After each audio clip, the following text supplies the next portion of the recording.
ça, Thierry. Tu collectionnes, tu accumules la documentation sur les dictateurs.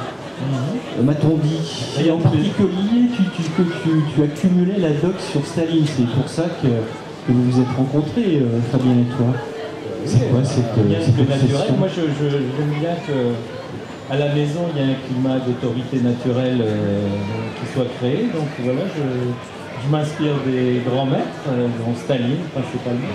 Non, plus sérieusement, il y a une dizaine d'années, je suis tombé sur l'interview à la radio de Jean-Jacques Marie, qui est un des grands biographes de Staline.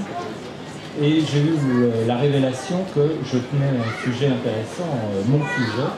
Et effectivement, depuis 10 ans, j'enregistre tout ce qui peut exister sur Staline en tant qu'image.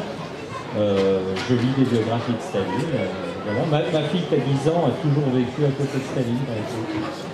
Contrairement à Thierry, je n'avais aucune affinité ou connaissance de... Je connaissais très mal l'univers soviétique d'une manière générale. Et pour moi, je suis tombé sur des bouquins de mon grand-père qui parlaient de Staline et de sa mort. Mais beaucoup plus récemment que Thierry. Et ce qui s'est passé, c'est qu'en lisant ça, ce qui m'a vraiment le plus surpris, c'est que je me suis trouvé plusieurs fois à exploser de rire. Alors je m'attendais à plonger dans un univers tragique, qui était propice au thriller et à la paranoïa. Oui, mais là, la paranoïa était telle, et tellement grotesque, et le système dans lequel vivaient ces adultes tellement absurde, en tout cas pour ce qui est des hautes sphères de l'entourage de Staline, que c'est cocasse. Et donc, à partir de là, je me suis dit, tiens, tu n'as pas un sujet de thriller, tu as un sujet de comédie noire. Et donc, ça arrive. Il faut s'en rendre compte, le savoir et essayer de retranscrire l'émotion qu'on a eue. Mais après, le petit miracle, c'est que une fois le scénario écrit, c'est Taduc qui m'a dit, mais va voir Thierry Robin, ça fait 10 ans qu'il a de la doc sur Staline. Et pour dessiner quelque chose qui est historique, aussi proche de la réalité, vous avez besoin d'avoir un dessinateur qui soit non seulement excellent, mais qui en plus habite cet univers depuis un certain temps. Il ne peut pas simplement aller chercher des photos pour illustrer les cases. Il faut qu'il comprenne bien comment ça marche. Et ça, c'est un travail de plusieurs années. Vous ne pouvez pas le faire sur commande. Et donc, quand quelqu'un du talent de Thierry a ça, là, on sait qu'on est chanceux. 2 jours avant l'annonce Staline, en fait, à 11h du soir, à la maison de la radio de Moscou, se joue un concerto. Le directeur de la radio reçoit un appel et doit appeler un mystérieux numéro. En fait, il obtient au bout du fil Staline, qui dit « Pas mal du tout votre concerto.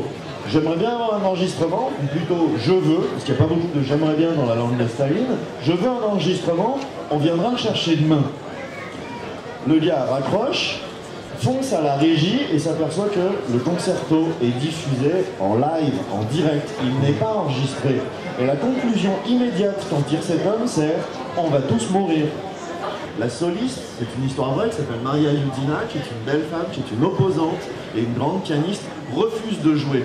Et il y a une belle idée là-dedans, c'est que vous pouvez la torturer, vous pouvez l'envoyer au goulag, ou sa famille, etc. Vous ne la ferez pas jouer. En tout cas, pas jouer bien. Donc on est obligé de la payer. Alors on se dit, c'est bizarre, c'est stalinien, il s'envoie des bachiches. Mais lui, le chef d'orchestre, il a tellement peur, dans le même temps, qu'il s'évanouit au lieu de diriger l'orchestre. Donc on est obligé d'aller rafler un autre chef d'orchestre au milieu de la nuit, etc., etc., etc., simplement parce que le dieu vivant, jaloux et rancunier et colérique et capricieux, a réclamé son disque. Et la beauté du truc, c'est que c'est un fait que Staline a eu son disque, qu'il l'a écouté, et que Staline a fait une attaque cérébrale en écoutant le concerto numéro 23 de Mozart, réenregistré spécialement pour lui. Donc quelque part, il a été tué par la beauté.